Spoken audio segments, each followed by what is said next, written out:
আসসালামু আলাইকুম এভরিওয়ান। আজকে আমরা শিখব কোনো একটি ডিজিট দেওয়া থাকলে ওই ডিজিটগুলোর যোগফল কীভাবে কাউন্ট করতে হয়। ফর এক্সাম্পল, আমাদের একটা নাম্বার দেওয়া আছে 1 2 3 4। নাম্বারটা আমাদের এভাবে কাউন্ট হবে 1 + 2 + 3 + 4 = 10। সো আমরা সরাসরি কোডে চলে যাচ্ছি। সো এখানে আমি ইন্টিজার n নিয়েছি, যেটা আমার গিভেন নাম্বার হবে। দেন আমি স্কোয়ার ক্লাস,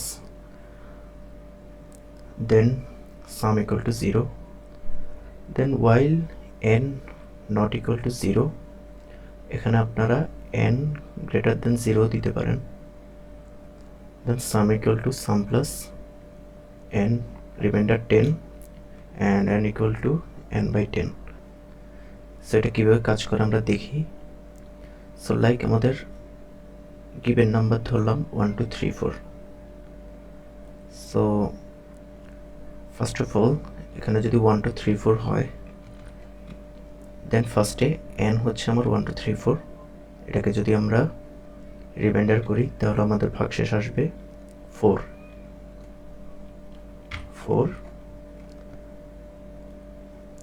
তাহলে টোটাল আমাদের হবে সাম হবে 0 + 4 = 4।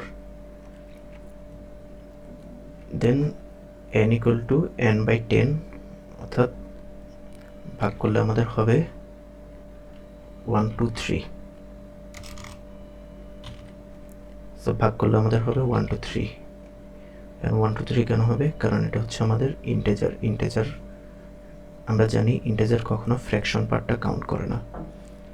সো এগেইন সেম থিংস এখানে যাবে। দেন আমরা আবার যদি 1 2 3 কে কাউন্ট করি, দেন আমাদের ভাগশেষ থাকবে 3। সো 4 + 3। সো এগেইন এখানে আমাদের আবার ভাগশেষটা কি হবে? 12। তো সেমভাবে আবার 12টা আমরা এখানে পাঠিয়ে দিচ্ছি। পাঠিয়ে দিলে কি থাকবে? ভাগশেষ থাকবে আমাদের 3। 3 4 12, ভাগশেষ 3 থাকবে, দেন হবে 4। দেন এটা আমাদের আর ভাগ চায় না, অর্থাৎ আমরা যদি ভাগ নিই ওটা আমাদের 0 অথবা তার চেয়ে ছোটো হবে। সো আমাদের রিমাইন্ডারগুলো হচ্ছে এটা। তো এটার টোটাল যোগফলটা আমাদের কি হবে? 10। সো আমরা থিওরিটিক্যালি করলাম, এখন আমরা প্রোগ্রামটা রান করে দেখব আসলে ব্যাপারটা কি। সো ইন্টার নাম্বার 1 2 3 4 প্রেস করলাম। এখন অ্যান্সার আসে 10, অথবা অন্যান্য নাম্বার দিয়ে আপনারা ট্রাই করতে পারেন। যেমন আমি প্রোগ্রামটা আবার রান করলাম, আমি দিলাম 5 4 3 2 1 15।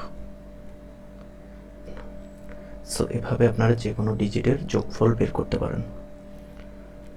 সো আজকের ভিডিও এতটুকুই। আসসালামু আলাইকুম, ভালো থাকবেন সবাই, এবং কোনো সমস্যা হলে অবশ্যই আমাদেরকে কমেন্ট বক্সে জানাবেন যে কোন লাইনটি আপনি বুঝেননি।